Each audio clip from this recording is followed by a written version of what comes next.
Hello, everybody. This is Bob Kingpin Eres, along with my podcast partner over there, Brian Cano Sr. And Brian, why don't you take it away? I'm kind of upset right now after this New York series. Yeah, no, what a disaster. I mean, not in terms of the baseball, but the weather, and frankly, Bob, I'm just a little dumbfounded that the league would. Well, I get it. The season's over. I'm not going to complain. Both teams play on the same field. But Corbin Carroll almost blew his knee out the other day when he took a dive going for a ball. His knee hit the grass, and we're talking about one of the most pivotal players ever to playing in that. Again, I'm not going to blame them. Thankfully, nothing happened. But anyway, the D-backs did lose the series, and they lost today. Obviously, being Monday, which was a game that they should have played yesterday, but due to the scheduling and conflicts, or they played today. But it all boiled down to the bullpen collapsing. Bob Kevin Ginkel came in there, who normally rock solid 9-0 going into this one, and had a 4-3 lead. And then at the end of the day, loaded the bases, walked a run in, and then gave up a sacrifice fly to give the Yankees the lead, which they didn't relinquish. But I was really disappointed today because I felt like the D-backs had a really good chance, being half a game ahead of the Cubs, to get a full game ahead in the wild card chase, because no one else was playing. They had this golden Right. opportunity and it got away. So, well, what are your thoughts on that? Well, well, number one, I'm not real happy that the Diamondbacks can't play in New York, whether it's the Mets or whether it's the Yankees, right? Um, now I know what you're saying about the weather and the scheduling and so forth, but in all fairness, I think MLB did the right thing. They couldn't have had a doubleheader with these guys. That would have just been absolutely horrible. Right. Okay, so I think they did the best they could. They know they needed to get the game in. And I could see, I mean, normally this would have been an off day for the Diamond. No, this wouldn't have been an off day. I'm sorry, I take that back. This would have been a day that they were playing the White Sox today in Yeah. Chicago. Yeah. So and then they would have had an off day Thursday, I believe. They would have done a Monday, Tuesday, Wednesday in Chicago, off day Thursday, come back here for the finale against Houston. Now they've got to play it all the way through. Um, I just hope that they can do it. Yeah. No, Um, well, it's fair enough. I mean, Bob, let's face it. I think if it was the Rockies, and no offense to these other teams, but maybe they're not in the wild card chase, they're not in the playoff chase, and I think the league might have said, "Hey, let's postpone these games," because they're really, but it was so relevant to the D-backs, and frankly, they did win a game, Bob, and we can't, disregard that because it was a makeup game. Essentially, it was a Sunday. I think it was a Saturday. What was it? Let's see. I think it was Sunday because it was supposed to be on Saturday. Zac Gallen came out and pitched. yep, And he nailed it. He threw very well. another gem. But what it Eh, did, Bob, was it knocked the Yankees out of the playoffs. Frankly, yeah, it did. It did. and so I mean, it was a big game for both teams. And I guess being that the D-backs don't do well in New York, it was nice to see Zac Gallen go out there and get his 17th win. He's now got a 3.49 ERA, 17-8, and he's second behind Strider for the most wins in the NL, and one game ahead of the guy from the Cubbies there, Steele. Steelman. Yeah, Steele. There you go. So with that, Gallen's moving. He's getting closer, but to see the guys come out in New York and play and win, was a big deal. How about game two? What did you see? Well, I mean, it was a good game. People were hitting, as you mentioned. Gallen was pitching well.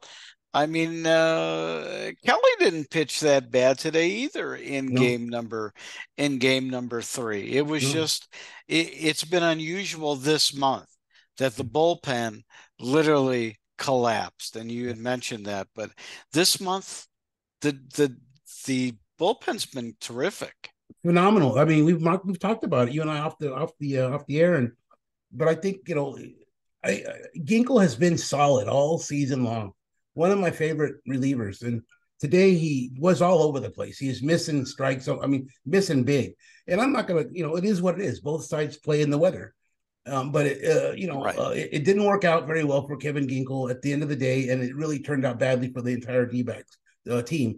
With that being said, Bob, they still have a good chance to do some really positive stuff. They're not too far out of this thing, and frankly, this time of the year, you're talking, being in a pennant race at this time of year for the D-backs of maybe of pre-COVID. I mean, it must have been tough, but They're you they're know, still in it. they're in it, man. They're in Yeah, it. they're still in it. I mean, what Diamondbacks, what they truly need to do is they're going to the White Sox right now. They'll start a 3-game series starting tomorrow night. They need to win all 3 games. Yeah, Now, it's always hard when you have to win and the other team, excuse my language, really doesn't give a shit, and they're just going to go out there and have fun and try to play. yeah. So, uh, there I think that there's a definite advantage, and I hate to say it this way, but I think there's a definite advantage to the White Sox. White Sox have been playing decent lately. Yeah. Now, because they don't really care. They know that, they've had a horrible season. I think they only have 60 some odd wins. They're they've been a terrible team all year. They've got rid of so many of their great pitchers, but um, these are must wins for the Diamondbacks all the way out now. There's No, only 6 games left. Bob, let's just face it. The last time the White Sox played, they played the Red Sox on a weekend series in Boston. They lost 3-2 in the first game. They won 1-0 in the second game. And then they won 3-2. They took Yeah. the series. But those are some really competitive baseball games.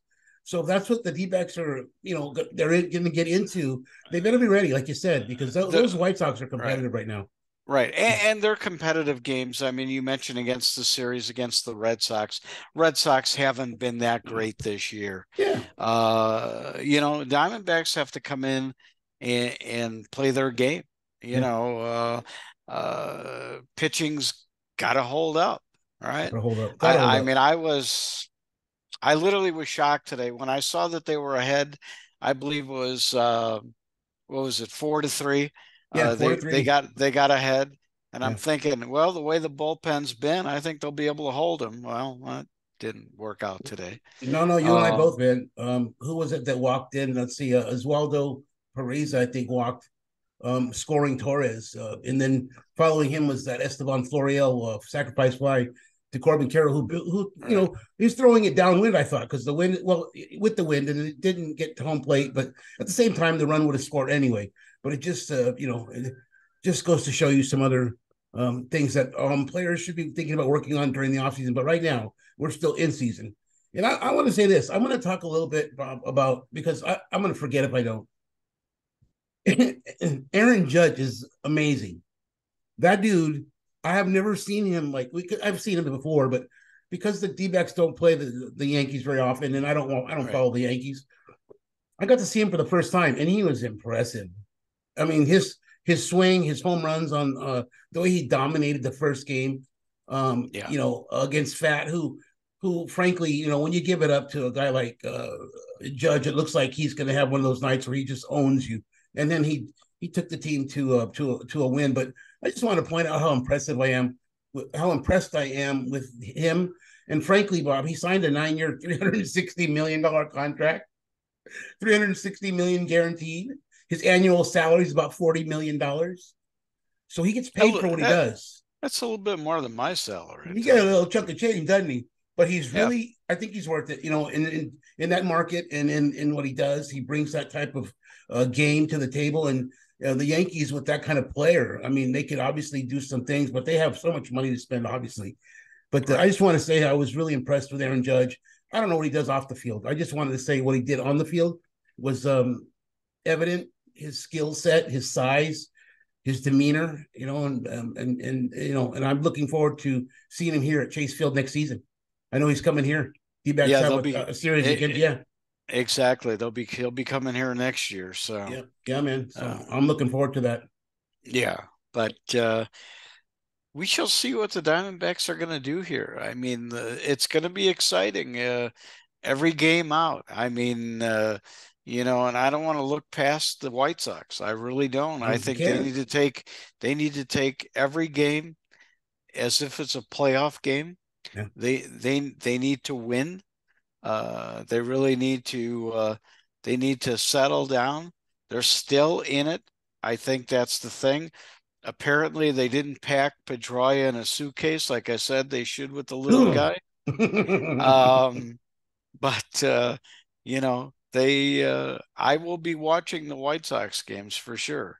No, we And have then, to. of course, Friday and over the weekend, we'll be there. I mean, one thing I didn't mention again, both Brian and I are credentialed media members of the Diamondbacks. We will be in that press box Friday, Saturday, and Sunday. And we hope that one of those days that they are able to wrap up a playoff spot, because I would like to get doused with champagne in the locker room. Well, those guys have had a great season. I sure would like to see it culminate in an opportunity. No telling what happens once you get in. But right now, Bob, let's talk about that. The Cubbies and the D-backs are now tied for right behind uh, the Phillies. The Phillies are 87 and 69, have a 5-game lead. They're gonna get the fourth They're seed. in They're it. gonna get They're the in fourth it. seed. The Yeah. Cubs and the D-backs are being chased now by the Marlins, who are 81 and 75. Only one Yeah. game behind both of those guys, both Right. teams. Excuse me. And then the Reds, of course, who are 80 and 77. I don't know if they're going to be a factor toward the end of the season, but some scheduling suggests that some of these teams, the Cubs and maybe the Marlins, have a tougher schedule based on. I mean, let's face it, it is what it is. The D-backs are playing the Astros at the end of the year. Everybody's got it tough, and you've got to win. And this is an opportunity for the D-backs to go out and compete with the White Sox and hopefully win all 3 games, man. 100%. And what's going to be so great about this series coming up over the weekend, I say I don't want to look past the White Sox, but what's so great about the series coming up over the weekend, let's say that the Diamondbacks do sweep the White Sox. Houston needs these games as well. Yeah. So you are really going to be seeing playoff baseball. I mean, if Chase Field is not filled for these 3 weekend games, shame on the damn Diamondbacks fans. Yeah, no, Shame on I'm you. with you on that, man. These guys need some support. I mean, they got a homestand with the Astros that might, it could. I mean, it could be that they have to win on Sunday. And what a day. If that, I mean, that again, I'm looking forward to being there to report that with you, Bob, to find out Right, what actually happens. right, But the guys have earned that opportunity, the team, and Torey Lovello has his ups and downs, and Mike Hazen with his decisions and lack thereof sometimes. right. All has culminated to the last, as crazy as it sounds, the last 6 games, and they have to play those one at a time, one win at a time. Stay professional, stay hungry, and no matter what the field is like, remember that both sides are playing on the same field, so it's even. Do what you need to do to be successful in that regard, and don't allow the elements to dictate attitude. Right. And I know that the Chicago gets a little bit. It may be very similar. The weather in Chicago during this next series, we're going to find out. But I'm looking forward to seeing them be a little bit Yeah, more I competitive. don't know. I don't know, but I actually have Chicago weather programmed in on my phone, which I'm gonna get to right now. So of course I'm from Chicago, and I always say this story that when I was a kid, I had the opportunity of being a White Sox bat boy that I turned down. So let me tell you, ooh, Yeah, no, I've been hearing some rumors. It's going to be a little bit nasty over yeah, there. What's it yeah. looking like, Well, Bob, in your old hometown of Chi-Town? Tuesday, it's a 70% chance of rain. Yeah, Wednesday, a 70% chance of rain. yeah, Thursday looks like it's just going to be cloudy. The temperatures are nice though, yeah, mid to low 70s. yeah. Good baseball But weather. hopefully the rain will hold off or be during the day. Maybe not on Thursday because Thursday should be a day game now. But we shall see what happens.